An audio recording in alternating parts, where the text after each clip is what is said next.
नमस्कार, आदाब, सत श्री अकाल। मैं सुप्रिया आप सबका स्वागत करती हूँ डेली करंट अफेयर्स की क्लास में।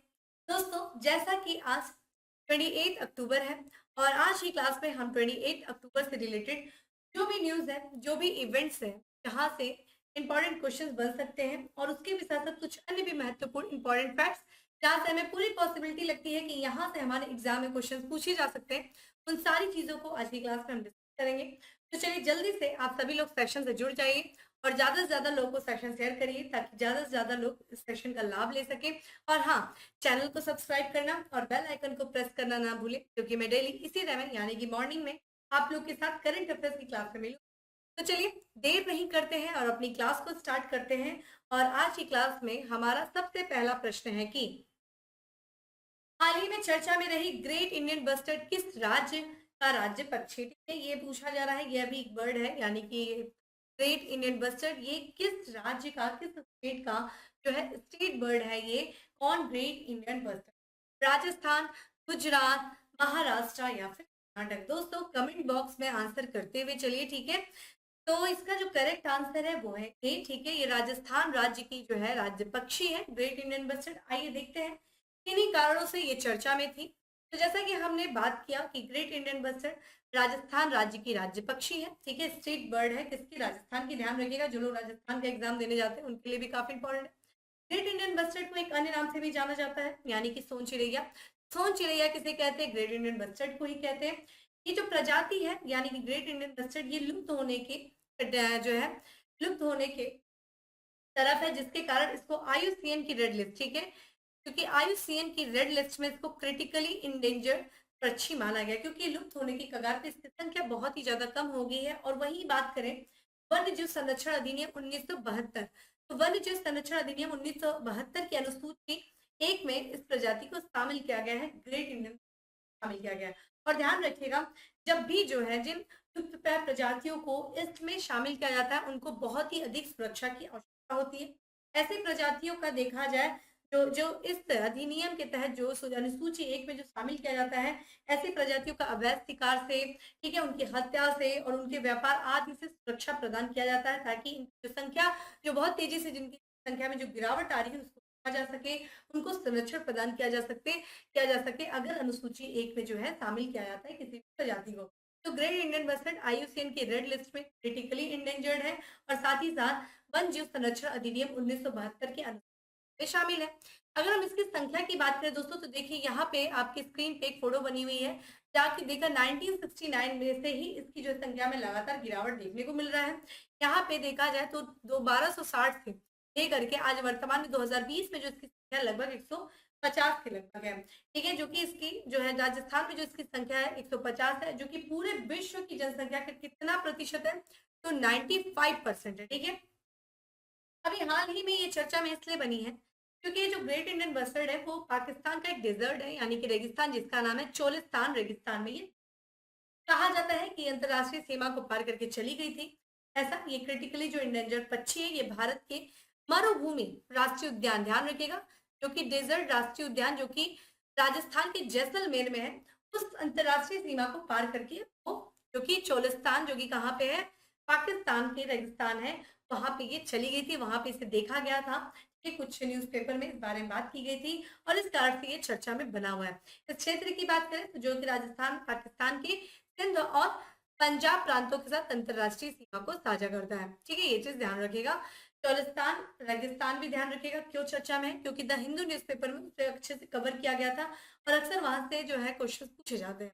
अगर हम बात करते हैं कि एक अन्य भी अभ्यारण्य है जहाँ पे इस ग्रेट इंडियन बस्टर्ड को संरक्षण प्रदान किया गया था या संरक्षण प्रदान करने के लिए स्थापित किया गया था, तो वो है करेरा, करेरा वन्यजीव अभ्यारण्य, ठीक है। करेरा वाइल्ड लाइफ सेंचुरी, जो कि कहाँ पे है? मध्य प्रदेश के शिवपुरी जिले में, ठीक है। कमेंट बॉक्स में आंसर करिए कि शिवपुरी का नया नाम क्या रखा गया है, ठीक है। कमेंट बॉक्स में मुझे आंसर करिए।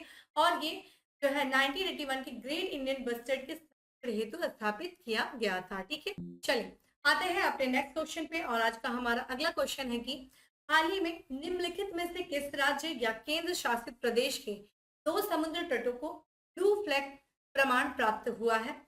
तो देखिए, ये जो दुनिया के सबसे क्लीनेस्ट जो तट होते हैं, जो बीच होते हैं, उनको जो है ये ब्लू फ्लैग सर्टिफिकेट दिया जाता है। और अभी हाल फिलहाल में किसी राज्य या केंद्र शासित प्रदेश के ऐसे 2 तट हैं जिन्हें ब्लू फ्लैग सर्टिफिकेट मिला है, वही आपसे क्वेश्चन पूछा गया है। तो देखिए हमारे पास ऑप्शन क्या है, तमिलनाडु, केरल, लक्षद्वीप या फिर अंडमान और निकोबार। दोस्तों जिसका करेक्ट आंसर है वो है सी, यानी कि लक्षद्वीप के 2 तटों को हाल ही में सर्टिफिकेट मिला है, जो कि अपने आप में काफी ये अच्छी बात है। आइए इसकी थोड़ा सा व्याख्या देख लेते हैं। जैसा कि हम लोगों ने देखा कि लक्षद्वीप को, जो कि अरब सागर में स्थित एक द्वीप है, और इसके 2 समुद्र तटों को अंतरराष्ट्रीय इको लेवल, ठीक है ध्यान रखिएगा ये एक इंटरनेशनल इको लेवल है, और इसको क्या है ब्लू फ्लैग सर्टिफिकेट मिला है। और ये 2 तट कौन कौन से हैं दोस्तों, ये देखिए कौन सा है, मिनी का थोड़ी बीच है, और दूसरा कदमत बीच को ब्लू, जो कि कदमत बीच को ब्लू बीच की प्रतिष्ठित सूची में प्रवेश दिया गया। ठीक है, तो ये ब्लू फ्लैग सर्टिफिकेट में शामिल होने वाले जो लक्षद्वीप के 2 तट हैं जिनका नाम क्या है, मिनी थोड़ी बीच और कदमत बीच। ठीक है, 2 बीचों के शामिल होने के बाद जो भारत में जितने भी तट हैं, जितने मतलब कितने तटों को जो है ब्लू फ्लैग सर्टिफिकेट मिला है, तो ये देखा जाए कितने हो गए, 12 हो गए। ठीक है, तो वर्तमान में इन 2 बीच को शामिल करने के बाद 12 तट हो गए जिनको ब्लू फ्लैग जो है सर्टिफिकेट मिला है। आइए, हमने 2 तो देख लिया कि लक्षद्वीप के जो है 2 मिनी गोवा थोड़ी बीच और दूसरा कदमत बीच है, अन्य जो 10 है वो हमारे लिए इंपॉर्टेंट हो जाता है। सबसे पहले देखिए गुजरात का एक तट है जिसका नाम है शिवराज, ठीक है शिवराजपुर। दूसरा देखा जाए द्वीप का एक तट है जिसको गोखला बोलते हैं। तीसरा देखा जाए कर्नाटक, देखिए कर्नाटक के 2 तट हैं, एक आपका कासरकोड, दूसरा पंदुबिद्री। ठीक है, और वही देखा जाए आंध्र प्रदेश का एक तट है जिसका नाम है ऋषिकोंडा। तीसरा देखा जाए उड़ीसा का गोल्डन बीच, और अंडमान और निकोबार का भी एक तट है जिसका नाम है राधानगर, और तमिलनाडु का तट है कोवलम और पुडुचेरी का ईडन। ठीक है, ये जो 2 तट है ध्यान रखिएगा, यहाँ पे देखिए तमिलनाडु का कोवलम, कई सारे जो है हमने पढ़ा, कई सारे किताबों में, कई सारे जो संस्थाओं के द्वारा ये तमिलनाडु के बीच को न करके कोवलम जो बीच कर दिया गया है वो केरल बताया गया। ठीक है, ध्यान रखिएगा। लेकिन आप देखिए केरल में भी कोवलम बीच है और तमिलनाडु में भी कोवलम बीच है, आप इसकी देखिए लोकेशन यहाँ पे देख सकते हैं। ठीक है, एकदम यहाँ पे जो है दोनों ही सीमाओं पे दिख रहा है देखने को। देखिए जो गवर्नमेंट की साइट है, जो गवर्नमेंट ने डेटा रिलीज किया है उसमें देखा जाए तमिलनाडु लिखा है। ठीक है, तो जो कोवलम, जो तमिलनाडु का कोवलम बीच है उसे ब्लू फ्लैग सर्टिफिकेट मिला है। तो अगर आपके पास ऑप्शन में ऐसा क्वेश्चन पूछ दे कि कोवलम बीच कहाँ पे है जिसे ब्लू फ्लैग सर्टिफिकेट मिला है, तो तमिलनाडु लगाएगा। ठीक है, और इन्हें दोनों यानी कि जो पुडुचेरी का ईडन और तमिलनाडु का जो कोवलम है, इन्हें वर्ष 2021 यानी कि पिछले साल जो है इन्हें ये सर्टिफिकेट दिया गया था। आइए थोड़ा सर्टिफिकेट के भी बारे में बात कर लें, उससे पहले ये देख लें कि एशिया का कौन सा पहला बीच था जिसे ब्लू फ्लैग सर्टिफिकेट मिला था। तो ध्यान रखिएगा पूरी में जो गोल्डन बीच, पूरी दोस्तों उड़ीसा, और उड़ीसा में जो गोल्डन बीच है वो ब्लू फ्लैग प्रमाण पत्र प्राप्त करने वाला एशिया का पहला समुद्र तट था। ध्यान रखिएगा। अगर हम ब्लू फ्लैग सर्टिफिकेट की बात करें, जैसा कि हम जानते हैं कि ये एक इको लेवल प्रमाण है, ठीक है, जो कि देखा जाए इको लेवल यानी कि ये जो तट है वो बहुत ही ज्यादा इको फ्रेंडली है। ठीक है, पर्यटन की दृष्टि से देखा जाए काफी ये स्वच्छ है। ठीक है, यहाँ पे हमें स्वच्छ जल मिलता है। ठीक है, यानी कि ये एक जो किसी भी तट को ब्लू फ्लैग सर्टिफिकेट दिया जाता है उसकी क्राइटेरिया है। जैसे कि ऐसे तट जहाँ पे हमें ग्रे वाटर ट्रीटमेंट प्लांट हो गया दिख रहा हो, सॉलिड वेस्ट मैनेजमेंट प्लांट देखने को मिल रहा है, वहां पे उस तट पे सिटिंग अरेंजमेंट यानी कि बैठने की सुविधा हो, क्लीन ड्रिंकिंग वाटर, स्वच्छ पानी हमें मिल रहा हो पीने के लिए। दूसरा देखा जाए तो हमें चेंजिंग रूम, क्योंकि तट पे जाना चेंजिंग रूम होना चाहिए, और इसके साथ साथ बाथिंग रूम होना चाहिए। जो टूरिस्ट आ रहे हैं उनके लिए टॉयलेट क्या होना चाहिए, यानी कि टूरिस्ट के लिए भी एक अच्छी सुविधा वहाँ होना चाहिए। और इतना नॉर्मल आदमी नहीं, अगर कोई डिसेबल्ड पर्सन भी वहां जा रहा हो तो उसके लिए भी कुछ सुविधाएं उस तट पे होनी चाहिए। तो ये टोटल जो है ध्यान में रखते हुए यानी कि 33 जो है क्राइटेरिया है, 33, ठीक है, जिसके आधार पे इस सर्टिफिकेट को दिया जाता है। ठीक है, और जिस भी तट को ये सर्टिफिकेट दिया जाता है वो दुनिया का सबसे क्लीनेस्ट, ठीक है, बीच होती है। ठीक है, दुनिया के सबसे साफ बीचों में से एक होती है। ठीक है, यहाँ पे हम बात करते हैं कि ब्लू फ्लैग जो कार्यक्रम है यानी कि जो प्रोग्राम है उसकी शुरुआत फ्रांस में की गई थी, 19 किया गया था। ठीक है, और इस कार्यक्रम की जो शुरुआत की गई थी उसमें देखा जाए 4 प्रमुख मानदंड थे, जिसमें से आप देख सकते हैं पहला देखा जाए तो पानी की गुणवत्ता हो गई, दूसरा यानी कि स्वच्छ पानी हमें मिलना चाहिए, क्लीन ड्रिंकिंग वाटर होना चाहिए, क्वालिटी होनी चाहिए पानी की, पर्यावरण प्रबंधन यानी कि जो गवर्नमेंट है उसका सही मैनेजमेंट वहां पे होना चाहिए। ऐसा तो नहीं कि बीच में जा रहे हो और वहां पे हमें प्लास्टिक देखने को मिल रहा है, चारों तरफ फेंकी हुई गंदगी दिख रही है, ऐसा कुछ नहीं होना चाहिए। पर्यावरण से संबंधित लोग जागरूक होने चाहिए।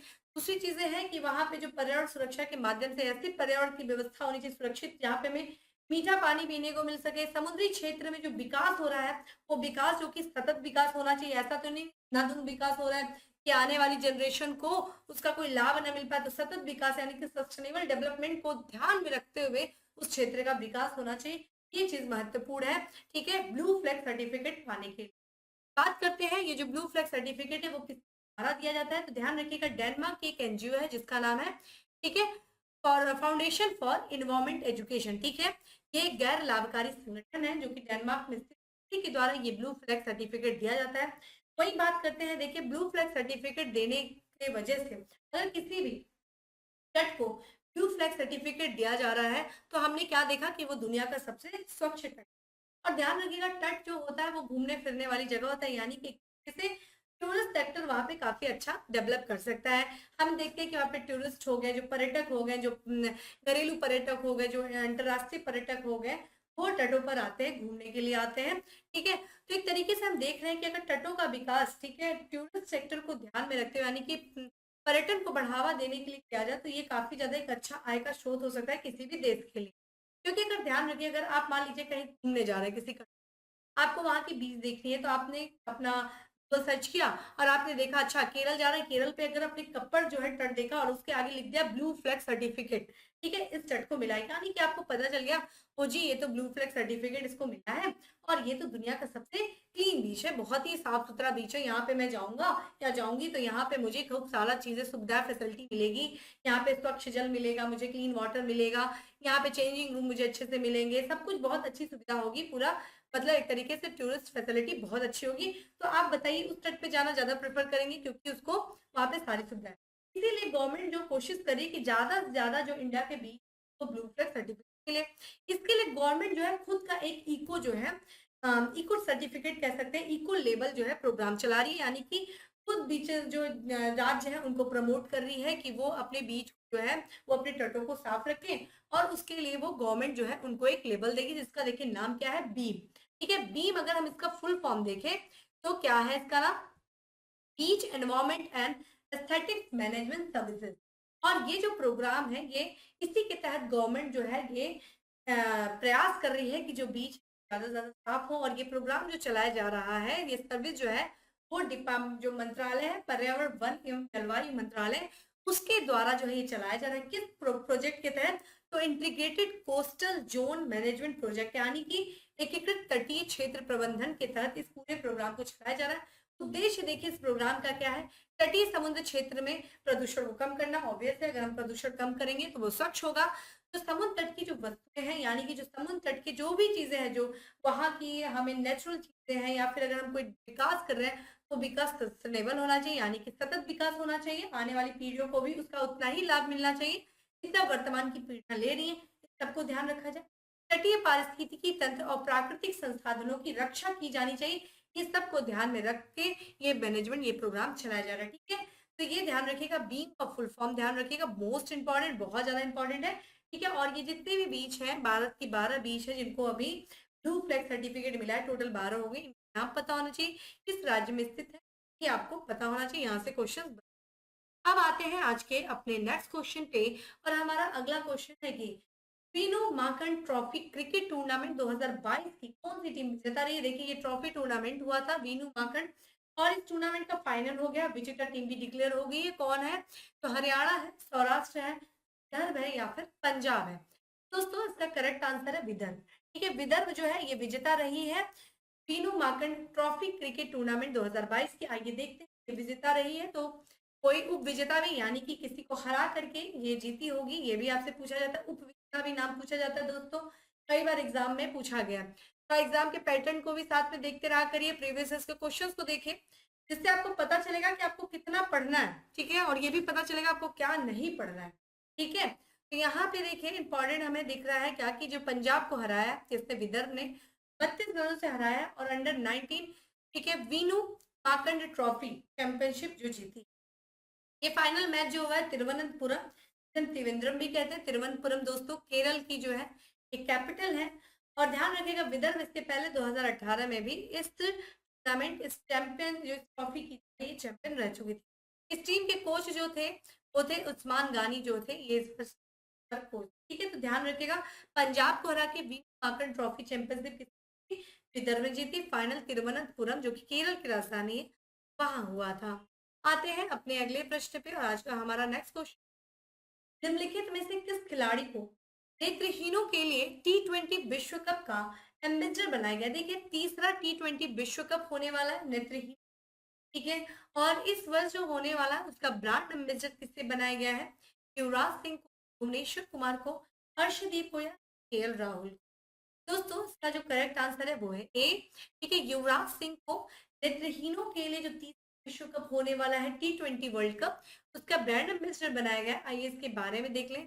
तो देखिए एक एसोसिएशन है जिसका नाम है cricket association for the blind in India, KB, और इसी ने जो है भारत के जो पूर्व क्रिकेटर हैं युवराज सिंह को नेत्रहीनों के लिए अपना ब्रांड एम्बेसडर नियुक्त किया है। ध्यान रखिएगा इस वर्ष जो टूर्नामेंट यानी कि जो T20 कप होने वाली है उसमें जो भारतीय टीम के कप्तान रहेंगे वो अजय कुमार रेड्डी रहेंगे। और वहीं अगर हम बात करते हैं उप कप्तान की तो वेंकटेश्वर राय दुन्ना जो है वो इसके उप कप्तान रहेंगे। ये मैच जो है T20 वर्ल्ड कप जो कि ये दिसंबर में होने वाला है और इसमें जो है किन किन देशों के लोग जो है भाग लेंगे। तो ध्यान रखिएगा इसमें जो नेत्रहीनों के लिए T20 वर्ल्ड कप होने वाला उसमें भारत, नेपाल, बांग्लादेश, ऑस्ट्रेलिया, दक्षिण अफ्रीका, पाकिस्तान और श्रीलंका, ठीक है, ये जो देश है ये इसमें भाग लेंगे। और ये मैच जो दिसंबर में होने वाला है जिसमें सबसे पहला जो इस खेल का जो उद्घाटन किया जाएगा T20 का वो भारत और नेपाल के बीच में खेला जाएगा फरीदाबाद नामक स्थान पे, ठीक है, ये चीज ध्यान रखिए। चलते हैं अब अपने अगले प्रश्न पे और आज का हमारा नेक्स्ट क्वेश्चन है कि निम्नलिखित में से कौन 2023 में इंटरपोल महासभा की मेजबानी करेगा। देखिए अभी हम लोगों ने कुछ दिन पहले, ठीक है, अप्रॉक्स 1 वीक पहले जो है हम लोगों ने बात किया था 2022 की जो इंटरपोल महासभा की मेजबानी की गई थी जिसके बाद अभी कुछ ही दिन पहले चर्चा किया। अब देखिए 2023 की जो इंटरपोल महासभा की मेजबानी करेगा उसका डिक्लेयर उसे घोषित कर दिया गया है। कौन कर रहा है भाई, कोपेनहेगन, ओस्लो, वियना या फिर हेलेंसिंकी। दोस्तों इसका जो करेक्ट आंसर है वो है सी, वियना, यानी कि जो ऑस्ट्रिया की कैपिटल है वो 2023 में इंटरपोल महासभा की मेजबानी कर रहा है। आइए इसके बारे में देख लेते हैं। तो देखा जाए ये 91वीं महासभा होगी, ये 91वीं महासभा है 2023 में। और कहाँ पे होगी दोस्तों, तो ऑस्ट्रिया में होगी। तो इंटरपोल की जो 91वीं महासभा जो कि 2023 में हो रही है उसकी मेजबानी वियना के द्वारा किया जाएगा। वियना जो कि कैपिटल है किसका दोस्तों, ऑस्ट्रिया का कैपिटल है। अगर हम बात करते हैं जो 90वीं महासभा हुई थी इंटरपोल की, अभी हाल ही में मैंने बात किया 18 से 21 अक्टूबर को हुई थी, उसकी मेजबानी भारत ने किया था। और ये आयोजित क्या किए गए थे, तो राजधानी दिल्ली में यानी कि नई दिल्ली में इसका आयोजन किया गया था। स्टार क्वेश्चन कर लीजिए, काफी इंपॉर्टेंट है। अगर हम बात करते हैं इंटरपोल की यानी कि अंतरराष्ट्रीय आपराधिक पुलिस संगठन यानी कि इंटरनेशनल क्रिमिनल पुलिस ऑर्गेनाइजेशन, तो ये देखा जाए ये एक सर्वोच्च शासी निकाय है जो कि कितने देशों का प्रतिनिधित्व करती है, तो 195 देशों के प्रतिनिधियां जो है ये शामिल है। ये जो है जितने सदस्य देश है सदस्य देशों की जो पुलिस है उनके बीच में एक सामंजस्य था, ठीक है। इसकी स्थापना की बात किया जाए दोस्तों तो इसकी स्थापना हुई थी 1923 में हुआ था, लेकिन जब इसकी स्थापना हुई थी तो इसको अंतरराष्ट्रीय अपराध पुलिस आयोग के नाम से जानते हैं। लेकिन जब 1956 में यानी कि देखा जाए इसका नाम बदल गया और ये वर्तमान जो कि इंटरपोल के नाम से हम जानते हैं कि ये 1956 में से जाना गया। इसके मुख्यालय की बात किया जाए दोस्तों तो लियोन जो कि फ्रांस में है, ये इसका मुख्यालय। और वर्तमान में जो प्रमुख है यानी कि जो इसके हेड है वो है जर्गन स्टॉक जो है वो इंटरपोल के प्रमुख हैं। तो ये कुछ इंपॉर्टेंट फैक्ट्स हैं इंटरपोल से रिलेटेड, ध्यान रखिएगा। संस्थाएं पूछता है, हेडक्वार्टर पूछता है और उनके जो प्रमुख होंगे जो भी जो वर्तमान में जो भी चीफ होंगे उनके बारे में पूछता है और कितने सदस्य मेंबर्स है वो पूछता है। यहाँ पे कुछ अन्य भी एक दो पॉइंट है जो जैसे मैंने बताया कि पूर्व में इसका क्या नाम था और अभी जो वर्तमान में इंटरपोल के नाम से जानते हैं ये कब हो, ये भी चीजें पूछी जा सकती है। ये बहुत ही इंपॉर्टेंट चीजें हैं। आते हैं अब अपने अगले प्रश्न पे और आज का हमारा नेक्स्ट क्वेश्चन है, निम्नलिखित में से किस राज्य ने बच्चों के खिलाफ होने वाले साइबर अपराधों को रोकने के लिए कुंज ऐप लॉन्च किया है। तो ये देखिए जो बच्चों के खिलाफ लगातार साइबर क्राइम बढ़ रही है तो रोकने के लिए ये जो है विभिन्न सरकारों के द्वारा कई प्रयास किए जा रहे हैं। इसे मद्देनजर रखते हुए एक राज्य सरकार है जिसके द्वारा ये ऐप लॉन्च किया गया कुंज ऐप, जिसका देखिए वो कौन है, कर्नाटक है, केरल है, महाराष्ट्र या फिर तेलंगाना है। दोस्तों इसका करेक्ट आंसर देखिए क्या हो जाएगा, बी। ये केरल की गवर्नमेंट जो है वो बच्चों के खिलाफ होने वाले जो साइबर क्राइम है उसको रोकने के लिए एक एप्लीकेशन, मोबाइल एप्लीकेशन लॉन्च किया जिसका नाम है कुंजन, ध्यान रखिएगा, मोस्ट इम्पोर्टेंट। और केरल के मुख्यमंत्री पिनराई विजयन के द्वारा इस ऐप को लॉन्च किया गया। क्योंकि हम बात कर रहे हैं केरल की, एक बार और भी बात होगी, केरल के बारे में देख लेते हैं। केरल जो कि दक्षिण भारत में स्थित, दूर दक्षिण भारत में स्थित एक राज्य है जो कि पश्चिमी तट पे स्थित है, अरब सागर से अपनी सीमा को साझा करता है। यहाँ पे अगर हम इसकी राजधानी की बात करें तो तिरुवनंतपुरम, जिसे हम त्रिवेंद्रम के भी नाम से जानते हैं, राजधानी। इसके मुख्यमंत्री जो कि पिनराई विजयन है और राज्यपाल जो कि आरिफ मोहम्मद खान। अगर हम संसदीय क्षेत्र की बात करें तो लोकसभा की जो सीटें है वो 20 है और राज्यसभा की सीटें, ठीक है। कुछ अन्य भी महत्वपूर्ण तथ्य जो केरल से संबंधित है और जहां से संबंधित क्वेश्चन पूछे जा सकते हैं, जैसे कि राष्ट्रीय उद्यान, कौन कौन से राष्ट्रीय उद्यान है। इसमें सबसे पहला है एराविकुलम राष्ट्रीय उद्यान जो कि केरल में, साइलेंट वैली, ठीक है, ध्यान रखिएगा, साइलेंट वैली भी केरल में है। और कुमारकोम पक्षी अभ्यारण्य और कुछ अन्य भी अभ्यारण्य जो कि केरल में स्थित है, वो आप देख लीजिएगा, ये कुछ इंपॉर्टेंट है। हमने बात की बात किया जाए तो इदुक्की वन्यजीव जो है, इदुक्की बांध जो कि पेरियार नदी, वही देखा जाए हमने चिमनी बांध जो कि चिमनी नदी पर है वो।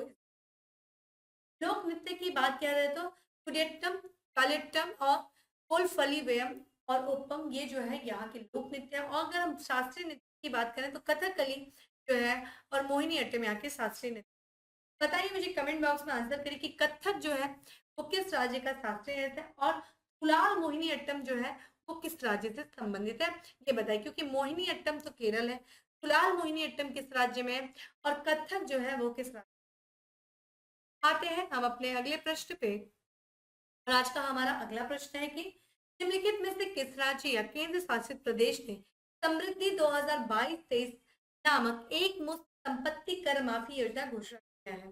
देखिए ये पूरा संपत्ति, पूरा एक मुश्त जो संपत्ति कर थी तो माफ करने के लिए एक योजना जो है वो डिक्लेयर की गई, घोषित किया गया है किस राज्य केंद्र शासित प्रदेश के द्वारा, जिसका नाम क्या है, समृद्धि 2022-23।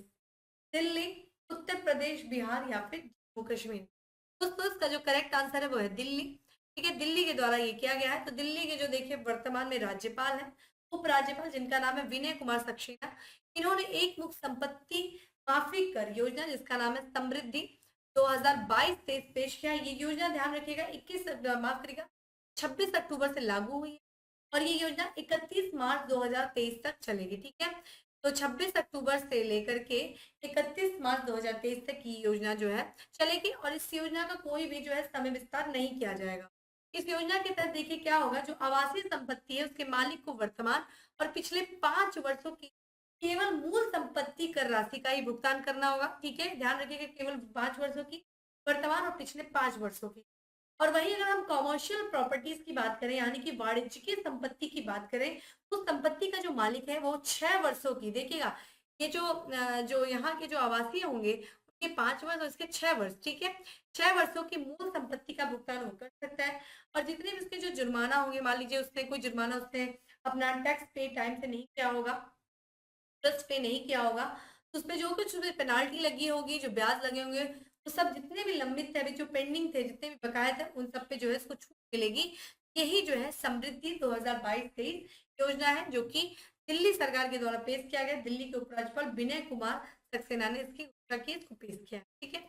आते हैं हम अपने अगले प्रश्न पे और आज का हमारा नेक्स्ट क्वेश्चन है कि अयोध्या में श्री राम मंदिर किस वर्ष में श्रद्धालुओं के लिए खोला जाएगा, 2027, 2026, 2025 या 2024। देखिए श्री राम मंदिर यानी कि अयोध्या में जो है माननीय प्रधानमंत्री नरेंद्र मोदी जी ने अपना दीपावली के दिन अपना वहां पे वो गए थे, इसलिए अपने आप में काफी महत्वपूर्ण जो है प्रश्न बन जाता है। तो आइए इस प्रश्न को, इसके आंसर को देख लेते हैं। तो 2024, ठीक है, 2024 में जनवरी में जो है ये श्री राम मंदिर का कार्य पूरा हो जाएगा, निर्माण कार्य, और ये श्रद्धालुओं के लिए खोल दिया जाएगा। तो जैसा कि आप जानते हैं श्री राम मंदिर का कार्य जो है वो उसका निर्माण कार्य चल रहा है और जो ये अयोध्या जो है उत्तर प्रदेश में है और इस श्री राम मंदिर का जो निर्माण कार्य है वो लगभग अभी देखा जाए तो 50% जो है 50% कंप्लीट हो गया और ये माना जा रहा है कि जनवरी 2024 तक ये कंप्लीट हो जाएगा और इसी के साथ साथ जो है कि श्रद्धालुओं के लिए जो है कि मंदिर दर्शन के लिए खोल दिया जाएगा। और इस प्रगति कार्य को, ये जो निर्माण कार्य चल रहा है, इसकी प्रगति की समीक्षा करने के लिए प्रधानमंत्री नरेंद्र मोदी जी के मंदिर में गए थे, यहाँ पे इस क्षेत्र तरफ गए थे।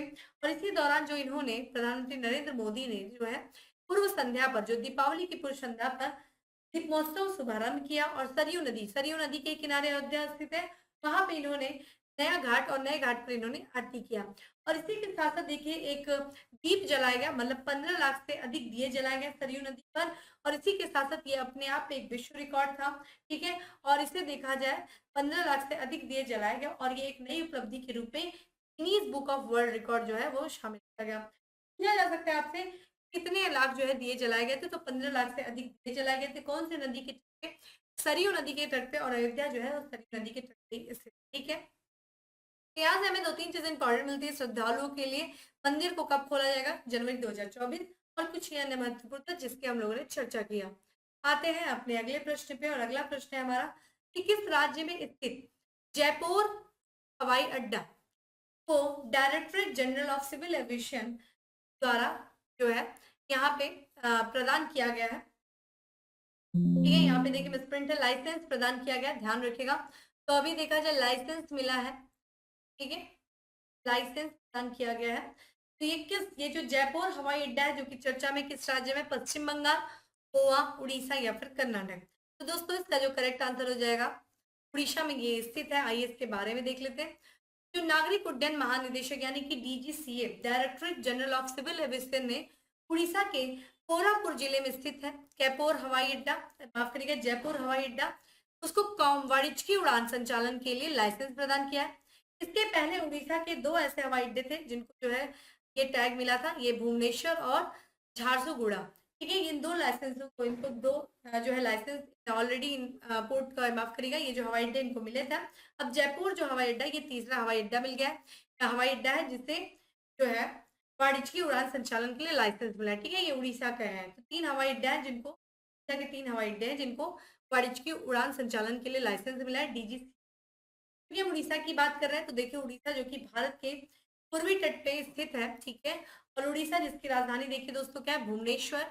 और यहाँ के वर्तमान में जो राज्यपाल है वो गणेशी लाल है। मुख्यमंत्री यानी कि चीफ मिनिस्टर की बात करें तो नवीन पटनायक। और वही संसदीय सीटों की बात किया जाए, उड़ीसा में लोकसभा की सीटें 21 हैं और राज्यसभा की 10 सीटें हैं। कुछ अन्य भी महत्वपूर्ण तथ्य उड़ीसा से संबंधित है जो अभी हाल फिलहाल में न्यूज में रहे हैं। सबसे पहला जो है इंपॉर्टेंट फैक्ट्स वो है सतत तटीय पर पहला राष्ट्रीय सम्मेलन आयोजित किया, ठीक है। यहाँ पे भी देखिए मिसप्रिंट है, ध्यान रखिएगा। तो सतत तटीय प्रबंधन, ठीक है, यहाँ पे आप लिख सकते हैं सतत तटीय प्रबंधन, ठीक है। सतत तटीय प्रबंधन पर पहला राष्ट्रीय सम्मेलन आयोजित किया गया। कहाँ किया गया? भुवनेश्वर में किया गया, जो कि उड़ीसा की कैपिटल है। वही बात किया जाए राष्ट्रीय खाद्य सुरक्षा, ध्यान रखिएगा, खाद्य खाद्य है, ठीक है,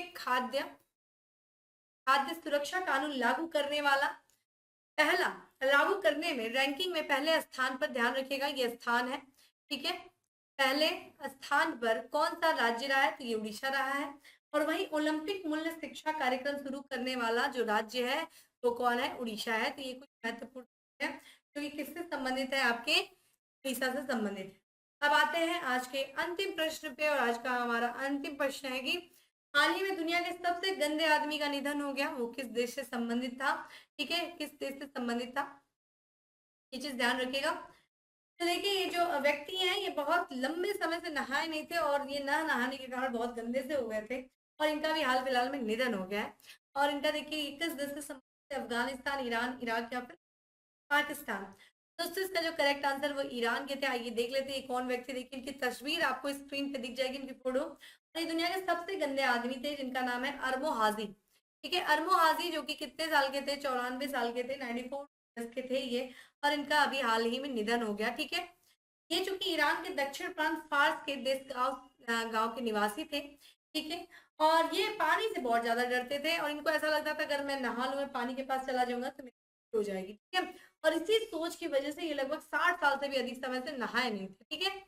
और इनके ऊपर, इनकी जो ये स्थिति जिस तरह के ये थे, इन सबको ध्यान में रखते हुए इनके ऊपर एक मूवी बनाई गई थी जिसका नाम था, ठीक है, 2013 में द स्ट्रीट लक्स ऑफ अरमो हाजी, ठीक है। ये लाइफ होगा, ठीक है,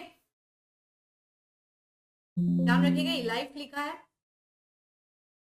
ठीक है। इनकी लाइफ पे एक मूवी बनी थी जो वो थी 2013 में लाइफ, ठीक है, जिस ध्यान रखिएगा। तो ये थे अरमो हाजी जो कि ईरान के थे और ये दुनिया के सबसे गंदे व्यक्ति थे, ठीक है। तो दोस्तों इस तरीके से था आज का हमारा करंट अफेयर्स, जिसमें हम लोगों ने काफी इंपॉर्टेंट चीजें देखा। हमने टॉप जो 10 एमसीक्यूज देखा, फिर उसके बाद हमने 10 facts of the day, 5 fact of the day देखा। इस दौरान मैंने आपसे कुछ क्वेश्चंस भी किए, पूरी उम्मीद है कि आप इसका आंसर भी करेंगे, ठीक है। कुछ वॉइस में तो आ रही है, प्रॉब्लम आ रही है, उसको जल्दी ही हम लोग ठीक कर लेंगे, ठीक है। लेकिन आप लोग जो है जैसे भी है करंट अफेयर्स को देख, ये बहुत ही इंपॉर्टेंट है। एग्जाम में इसका वेटेज बढ़ रहा है, जिस तरीके से क्वेश्चंस बढ़ते जा रहे हैं, करंट अफेयर्स काफी इंपॉर्टेंट है। और मेरी पूरी कोशिश रहती है कि मैं आपको कुछ उसके स्टैटिक्स पोर्शन भी उसको बताते चलूं, कि जिससे ना सिर्फ आप करंट से अपडेट हो रहे हो और कुछ अन्य भी चीजें हैं जो आपकी तैयार होती चली, ठीक है। फिर मिलते हैं अपने नेक्स्ट सेशन में, तब तक के लिए ma'am have a good day, stay safe and stay